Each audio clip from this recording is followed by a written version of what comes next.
छत्रपती संभाजीनगरमध्ये बेरोजगार तरुणांना महाराष्ट्र कमांडो फोर्सचं जवान बनवण्याचं आमिष दाखवण्यात आलं आणि 3 जणांनी चक्क बोगस भरतीचं आयोजन केल्याचा धक्कादायक प्रकार समोर आलाय। पोलीस भरतीप्रमाणे त्यांची मैदानी चाचणी सुद्धा घेण्यात आली। पात्र उमेदवारांना पैशांची मागणी करण्यात आली आणि त्याच वेळेला या टोळीचा भांडाफोड झालाय। कृष्णा केंडे आपल्याला याविषयीचे अधिकचे अपडेट्स देत आहेत। कृष्णा, काय नेमकी ही घटना घडली आहे आणि या टोळीचा भांडाफोड नेमका कसा झालेला आहे?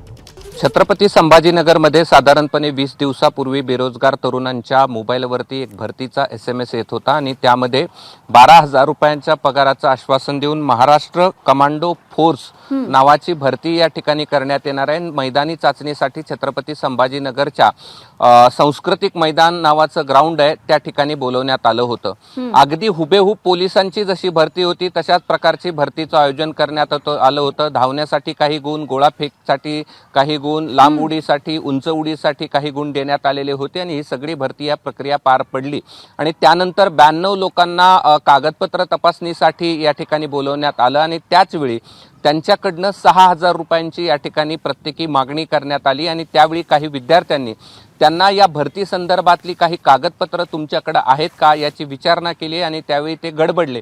खरं तर पहिल्या दिवसापासून हे 3ही व्यक्ती जे मूळचे पंढरपूरचे आहेत ते आर्मीच्या गणवेशामध्ये होते, सैन्य दलाच्या गणवेशामध्ये होते आणि तशा पद्धतीचा त्यांनी हुबेहूब बनाव या ठिकाणी रचलेला होता। गाडीवरती आर्मी लिहिलेलं होतं। यातला एक जो व्यक्ती आहे, 3 पकडले, त्यातला एक सिव्हिल इंजिनियर आहे तर बाकीचे 2 केवळ 12वी पास आहेत। त्यांना उत्तरं मागितली होती ती मिळाली नाहीत, त्यामुळे त्यांनी पोलिसांकडे तक्रार केली आणि या तक्रारीनंतर पोलिसांनी सखोल चौकशी करून या 3घांवरती गुन्हा दाखल केलेला आहे।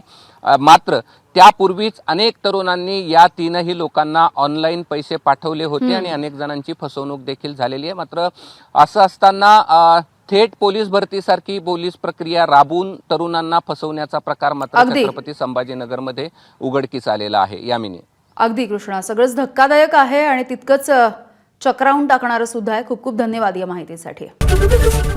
एबीपी माझा, उघडा डोळे बघा नीट।